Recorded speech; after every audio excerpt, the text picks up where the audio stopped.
Hello students, कैसे हैं। आज के इस वीडियो में षष्ठ कक्षायाः संस्कृत पाठ्य पुस्तकम दीपिकम के नवमः पाठ है यो जानाति सह पंडित है। इस पाठ का अर्थ, भावार्थ और कठिन शब्दार्थों को देखने वाले हैं। तो आइए चलिए वीडियो को शुरू करते हैं। अब देखिए, पाठ का नाम है यो जानाति सह पंडित है। यो यानी कि जो या जो व्यक्ति, जानाति यानी कि जानता है, सह यानी कि वह या वह व्यक्ति, पंडित है अर्थात पंडित है। तो जो व्यक्ति जानता है वह पंडित है या ज्ञानी है। तो अब देखिए, ऐसी क्या चीज होती है जिसे जानकर के कोई व्यक्ति पंडित या ज्ञानी कहलाता है। तो आइए चलिए इस पाठ में हम पढ़ते हैं। संस्कृत साहित्य प्रहेली का नाम विशिष्टम स्थानम अस्ति। संस्कृत साहित्य में प्रहेली का नाम, पहेलियों का, विशिष्टम विशेष, स्थानम अस्ति स्थान है। तो संस्कृत साहित्य में पहेलियों का विशिष्ट स्थान है। प्रहेलिकाः आबाल वृद्धम मानसिकम उल्लासम जनयन्ति। प्रहेलिकाः पहेलियां, आबाल वृद्धम, आबाल यानी बच्चे, वृद्धम यानी वृद्ध या बूढ़े को, मानसिकम मानसिक, उल्लासम उल्लास को, आनंद को, जनयन्ति उत्पन्न करती हैं या बढ़ाती हैं। तो जो पहेलियां होती हैं ये बच्चों और वृद्धों के मानसिक आनंद को बढ़ाती हैं। यानी कि जब पहेलियों को सुलझाते हैं तो उसमें जो बच्चे और बूढ़े होते हैं उनको बहुत मजा आता है। इस प्रकार से ये उनके मानसिक आनंद को उत्पन्न करती हैं या बढ़ाती हैं। बुद्धेः तार्किक शक्तिम वर्धयन्ति। बुद्धेः अर्थात बुद्धि की, तार्किक शक्तिम तार्किक शक्ति को, वर्धयन्ति बढ़ाती हैं। चिंतन क्षमताम विकासयन्ति। चिंतन क्षमता अर्थात चिंतन करने की या सोच विचार करने की जो क्षमता होती है उसका विकास करती हैं। पूर्वजानाम कवीनाम बुद्धिमताम कल्पना शक्तिम च दर्शयन्ति। पूर्वजानाम अर्थात पहले के या प्राचीन, कवीनाम कवियों की, बुद्धिमताम बुद्धिमता को, उनकी बुद्धिमानी को, कल्पना शक्तिम च और उनकी कल्पना करने की शक्ति को, दर्शयन्ति दर्शाती हैं या दिखाती हैं। यानी कि ये जो पहेलियां हैं ये क्या करती हैं हमारे लिए, ये बुद्धि की तार्किक शक्ति को बढ़ाती हैं, चिंतन क्षमता का विकास करती हैं, और हमारे जो प्राचीन कवि हैं जिन्होंने कि इन पहेलियों का निर्माण किया है, तो जब हम इनकी पहेलियों को पढ़ते हैं तो हमें उन कवियों के बारे में पता चलता है कि वे कितने बुद्धिमान और कल्पनाशील व्यक्ति थे। इस प्रकार से अपनी बुद्धि और चिंतन क्षमता का उपयोग करते हुए इस पाठ के अंदर जो कुछ पहेलियां दे रखी हैं उनका हम उत्तर खोजने का प्रयास करेंगे। अब देखिए, पहेलियों की क्या विशेषता होती है कि पहेली का जो उत्तर होता है वो पहेली के अंदर ही कहीं ना कहीं किसी शब्द में या उस पहेली के भाव के अंदर छुपा हुआ रहता है। तो हमें उस विशेष शब्द को ढूंढना होता है और वह पहेली का उत्तर हो जाता है। तो अब हम सबसे पहली पहेली को पढ़ें। भोजनान्ते च किम पेयम जयन्तः कस्य वै सुतः कथम विष्णु पदम प्रोक्तम तक्रम शक्रस्य दुर्लभम। अब यहाँ पर देखिए इसका विवरण दे रखा है, यानी कि इस पहेली में हमसे क्या क्या पूछा गया है इसे यहाँ पर दिया है। भोजनस्य अन्ते किम पानीयम, जो ये पहली लाइन है इसका यहाँ पर नीचे दे रखा है कि भोजनस्य अन्ते किम पानीयम। भोजनस्य अर्थात भोजन के, अंत यानी बाद में, किम यानी क्या और पानीयम यानी पीना चाहिए। तो भोजन के अंत में क्या पीना चाहिए। उसके बाद है जयन्तः कस्य वै सुतः। जयन्तः कस्य पुत्र है, सुतः का अर्थ भी होता है पुत्र। तो जयंत नाम है, कस्य यानी कि किसका, और पुत्र है अर्थात पुत्र है। तो जयंत किसका पुत्र है, हमें यहाँ पर उत्तर लिखना है ब्रैकेट के अंदर। उसके बाद में है कथम विष्णु पदम प्रोक्तम। विष्णु हो अर्थात भगवान विष्णु, सानिध्यम उनका सानिध्य, उनका समीप्य, कथम किस प्रकार का, उक्तम यानी कहा गया है। तो विष्णु का सानिध्य किस प्रकार का कहा गया है, इसका उत्तर हमें यहाँ पर लिखना है। उसके बाद है लाइन तक्रम शक्रस्य दुर्लभम। तक्रम अर्थात छाछ या मट्ठा, शक्रस्य अर्थात शक्र कहते हैं इंद्र को। तो शक्रस्य यानी कि इंद्र का या शक्र का, और दुर्लभम अर्थात दुर्लभ है या दुष्कर है। तो अब हमें क्या करना है, देखिए ये जो तीनों शब्द हैं ये ही इन तीनों प्रश्नों के उत्तर हैं। तो अब पहला प्रश्न क्या है कि भोजनस्य अन्ते किम पानीयम। भोजन का अंत में क्या पीना चाहिए, तो भोजन के अंत में छाछ या मट्ठा पीना चाहिए, यानी कि तक्रम। तो इस तरह से ब्रैकेट में लिख देंगे हम पहले प्रश्न का उत्तर तक्रम। इसी तरह से है कि जयंत है कस्य पुत्र है, जयंत किसका पुत्र है, तो यहाँ लिखेंगे हम सकृष्य अर्थात इंद्र का। तो ये हो गया दूसरे प्रश्न का उत्तर, सकृष्य। इसी प्रकार से है विष्णु सानिध्यम कथम उक्तम, विष्णु का सामीप्य किस प्रकार का कहा गया है, तो दुर्लभम, यानी कि बहुत दुर्लभ है। तो यहाँ लिख देंगे हम ब्रैकेट में दुर्लभम। अब देखिए यहाँ नीचे इसका हिंदी में भी अर्थ दे रखा है कि भोजन के अंत में क्या पीना चाहिए, तो लिखेंगे छाछ। जयंत किसका पुत्र है, इंद्र का। विष्णु का पद कैसा है, दुर्लभ।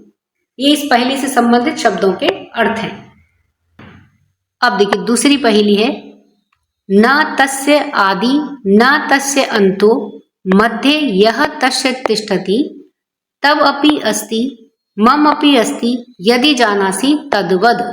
विवरण दे रखा है, तस्य आदि ही न अस्ति, जिसके आदि में यानी कि जिसके शुरुआत में ना है, तस्य अंतः अपि न अस्ति, तस्य यानी कि जिसके, अंतः यानी कि अंत में, लास्ट में, अपि यानी भी, नास्ति ना होता है, यानी कि जिसके शुरुआत में ना होता है और जिसके अंत में भी ना होता है।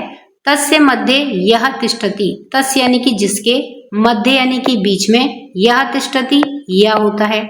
तत् तब अपि अस्ति, जो तुम्हारे पास भी है, मम अपि अस्ति, मेरे पास भी है। यदि जानासी तत्वद, यदि जानते हो तत्वद तो बताओ, यानी कि वह क्या चीज है। तो अब देखिए इसे शुरू से पढ़ते हैं वापस से कि तस्य आदि नास्ति, जिसके शुरुआत में ना है। तो ऐसा कोई शब्द है जिसके शुरू में ना है तो हम यहाँ ना लिख लेते हैं। तस्य अंतः अपि नास्ति, जिसके अंत में भी ना है तो एक और ना लिख लेते हैं अंत के लिए। तस्य मध्य यह तिष्ठति, जिसके बीच में यह है तो इन दोनों के बीच में हम क्या लिख लें, या वर्ण को लिख लें। क्या बन गया, नयन, यानी कि नेत्र यानी आंखें। जो तुम्हारे पास में भी है, जो मेरे पास में भी है, यानी कि नेत्र या नयन हम सभी के पास में होते हैं। यदि जानासी तत्वद, तो उत्तर क्या हुआ, नयन या नेत्र। संस्कृत में लिखेंगे नयनम। ये इस पहेली से संबंधित शब्दों के अर्थ हैं। वृक्षस्य अग्रे फलम दृष्टम फलाग्रे वृक्ष एव च अकारादिम सकारांतम यो जानाति स पंडितः। विवरण दे रखा है, वृक्षस्य अग्रे फलम दृष्टम, वृक्ष से यानी कि वृक्ष के, अग्रे यानी आगे, फलम दृष्टम फल दिखाई देता है, फलस्य अग्रे फल के अग्रे यानी आगे, वृक्ष है एव च वृक्ष ही है, तो इस प्रकार से फल के आगे वृक्ष ही है। अकार है यस आदि तथैव सकार है यस अंते अस्ति, अकार है अवर्ण, यस जिसके, आदि यानी शुरुआत में है, तथैव उस प्रकार से ही, सकार है यानी कि सवर्ण, यस्य जिसके, अंते अस्ति अंत में होता है, तत्पदम यह जानाति स पंडित है, इस शब्द को जो जानता है वह पंडित है। तो अब देखिए इसमें हमें क्या करना है कि हम एक ऐसे फल की कल्पना करते हैं जो देखने में वृक्ष के जैसे या पेड़ के जैसा दिखाई देता है और जिसका नाम आवर्ण से शुरू होता हो और सावर्ण पर खत्म होता हो। इस प्रकार का जो फल है वो कौन सा है, तो देखिए ऐसा फल है अनानास या पाइनएप्पल। तो यहाँ पर देखिए ये इस तरह से अनानास या पाइनएप्पल दिखाई देता है। तो इसमें क्या है, देखिए देखने में कैसा लग रहा है, जैसे कि कोई पेड़ है या वृक्ष है, क्योंकि इसके ऊपर इस तरह से ये पत्तियां जुड़ी हुई रहती हैं। तो जब हम इसको ऊपर की तरफ से देखते हैं तो क्या लगता है, जैसे कि ये वृक्ष है। तो इस वृक्ष के साथ ही ये फल इस तरह से चिपका हुआ रहता है। तो जब वृक्ष के आगे फलम दृष्टम यानी कि वृक्ष के आगे फल दिखाई देता है तो ऊपर का ये भाग तो हो गया वृक्षनुमा और इसके आगे ये फल लगा हुआ है, तो वृक्ष के आगे फल है और जब हम फल को देखते हैं तो क्या पाते हैं कि फल के आगे ये वृक्ष है। तो इस तरह से फलस्य अग्रे वृक्ष एव च, फल के आगे ही वृक्ष है। आ से जिसकी शुरुआत है और सा से जिसका अंत होता है, तो अनानास आ से शुरुआत है और सा से इसका अंत है, इसलिए इस पहेली का उत्तर क्या हुआ, अनानास। संस्कृत में लिखेंगे इसको अनानास है। अब देखिए चौथे नंबर की पहेली है, किम इक्षति नरः काश्याम भूपानाम को रणे हितः को बंध है सर्वदेवानाम दीयताम एक उत्तरम। विवरण है, मनुष्य है काश्याम किम इक्षति, मनुष्य काशी में किम इक्षति क्या चाहता है, युद्धे महाराजा नाम कह हित है, युद्धे युद्ध में, महाराजा नाम अर्थात महाराजाओं का या राजाओं का, कह हित है क्या हित है, उनका क्या लक्ष्य होता है या क्या उद्देश्य होता है या उनके लिए क्या हितकारी होता है। कहा सर्वदेवानाम वंदनीय, कहा यानी कौन, सर्वदेवानाम सभी देवताओं में, वंदनीय है वंदन करने के योग्य है, यानी कि सभी देवताओं में वंदनीय कौन है।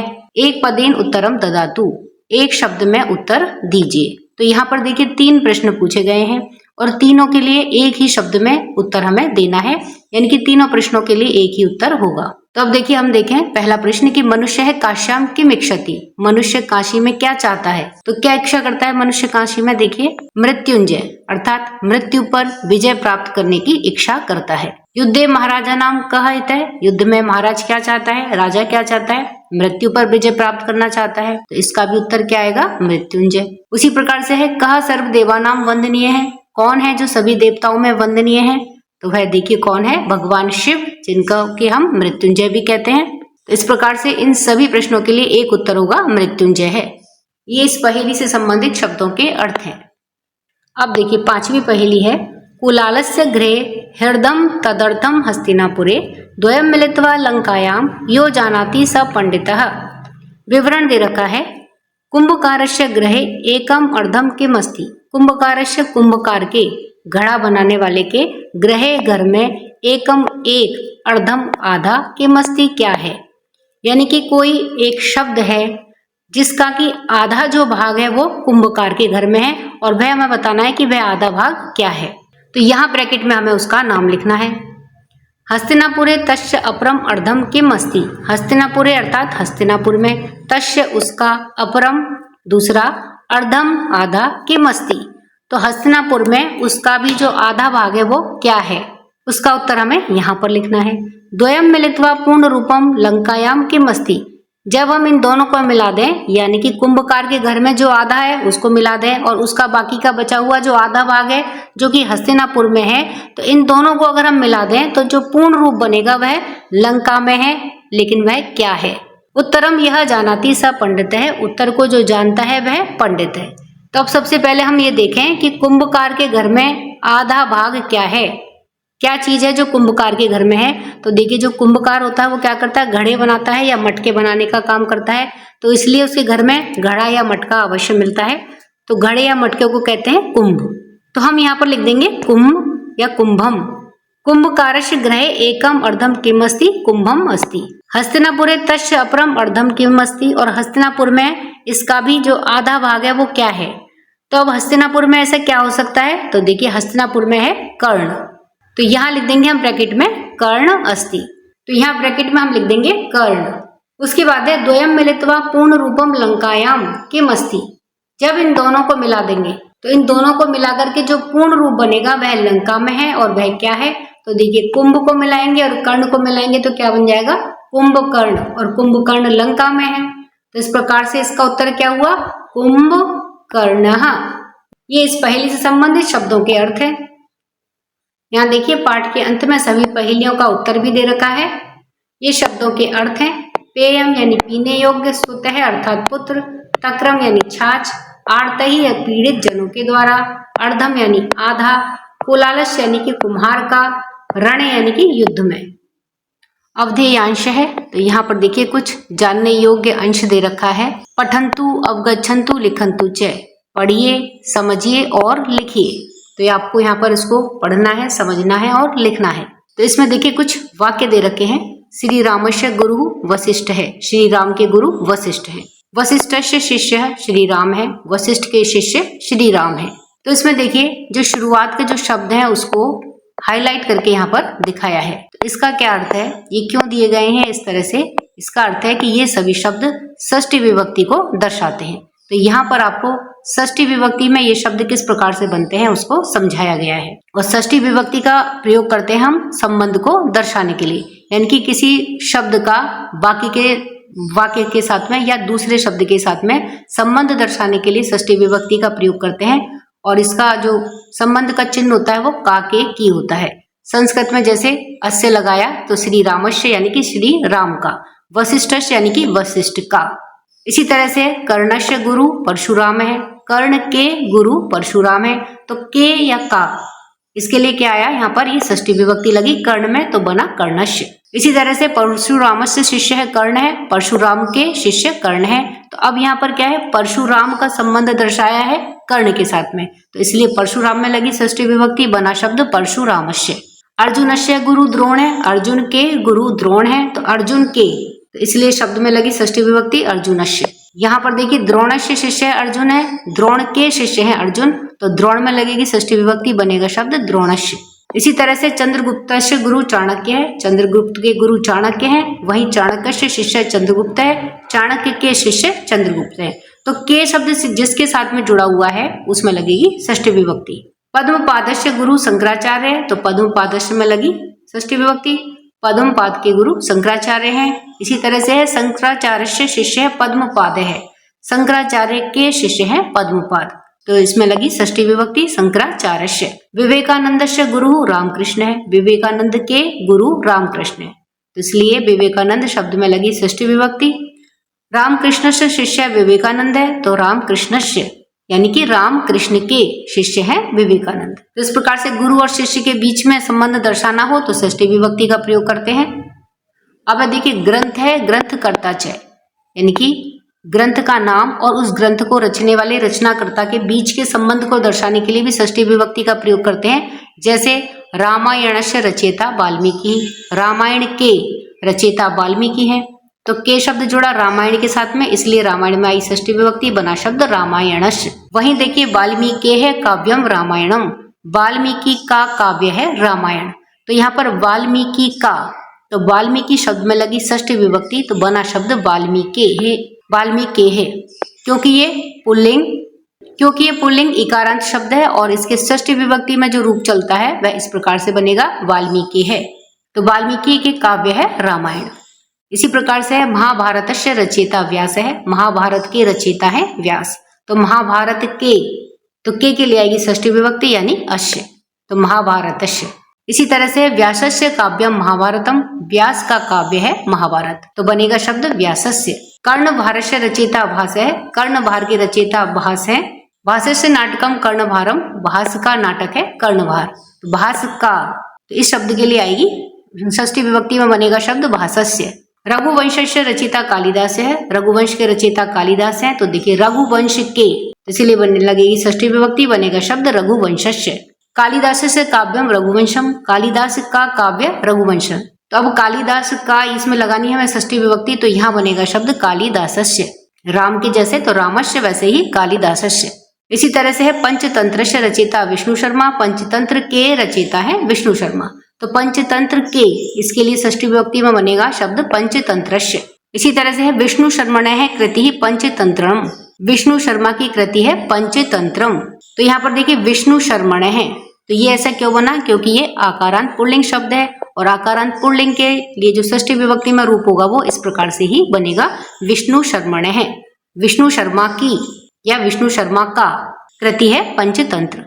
हितोपदेश से रचयिता नारायण पंडित है, हितोपदेश के रचयिता है नारायण पंडित, तो हितोपदेश इसमें षष्ठी विभक्ति लग करके बनेगा हितोपदेशस्य। इसी तरह से है नारायण पंडितस्य कृति हितोपदेश है, नारायण पंडित की कृति है हितोपदेश, तो यहाँ पर देखिए नारायण पंडित है यानी कि अकारांत पुल्लिंग शब्द है, तो राम के जैसे षष्ठी विभक्ति बनेगी, शब्द बनेगा नारायण पंडितस्य। तो इस तरह से ग्रंथ और ग्रंथकर्ता के माध्यम से षष्ठी विभक्ति किस प्रकार से अलग अलग शब्दों के लिए बनेगी यह यहाँ पर समझाने का प्रयास किया गया है।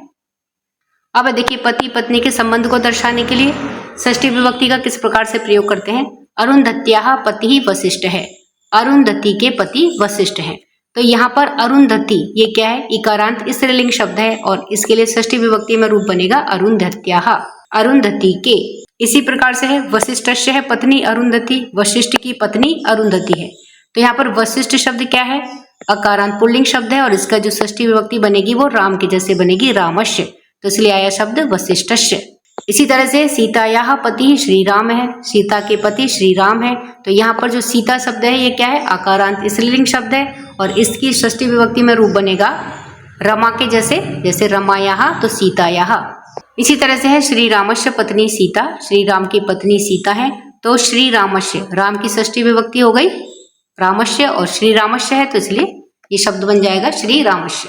उर्मिलायाः पति लक्ष्मण है, उर्मिला के पति लक्ष्मण है, तो देखिए उर्मिला ये क्या है, आकारांत स्त्रीलिंग शब्द है, तो षष्ठी विभक्ति में बनेगा रूप बिल्कुल सीता के जैसे उर्मिलायाः। वहीं लक्ष्मणस्य पत्नी उर्मिला, लक्ष्मण की पत्नी है उर्मिला, तो लक्ष्मण में बिल्कुल रूप चलेंगे राम के जैसे, तो षष्ठी विभक्ति में बनेगा शब्द लक्ष्मणस्य। कुंतयाः पति पांडुराज है, कुंती के पति पांडुराज हैं, तो कुंती क्या है, इकारांत स्त्रीलिंग शब्द है और इसके लिए षष्ठी विभक्ति में रूप होगा कुंतयाः, कुंती के। वहीं देखिए पांडुराजस्य पत्नी कुंती, पांडुराज की पत्नी है कुंती। तो पांडुराज क्या है, अकारांत पुल्लिंग शब्द है और इसके लिए षष्ठी विभक्ति में रूप बनता है पांडुराजस्य। रुक्मण्याः पति कृष्ण है, रुक्मणी के पति कृष्ण है। तो रुक्मणी ये क्या है, इकारांत स्त्रीलिंग शब्द है और इसके लिए षष्ठी विभक्ति में रूप बनेगा बिल्कुल कुंती के जैसे ही रुक्मण्याः।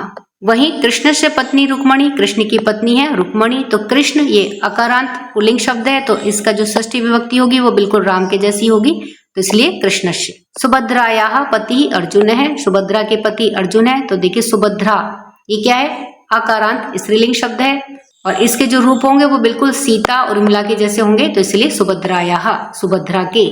वहीं अर्जुनस्य पत्नी सुभद्रा, अर्जुन की पत्नी है सुभद्रा। तो अर्जुन ये क्या है, अकारांत पुल्लिंग शब्द है, बिल्कुल राम के जैसे षष्ठी विभक्ति होगी, तो इसलिए आएगा शब्द अर्जुनस्य, अर्जुन की पत्नी सुभद्रा।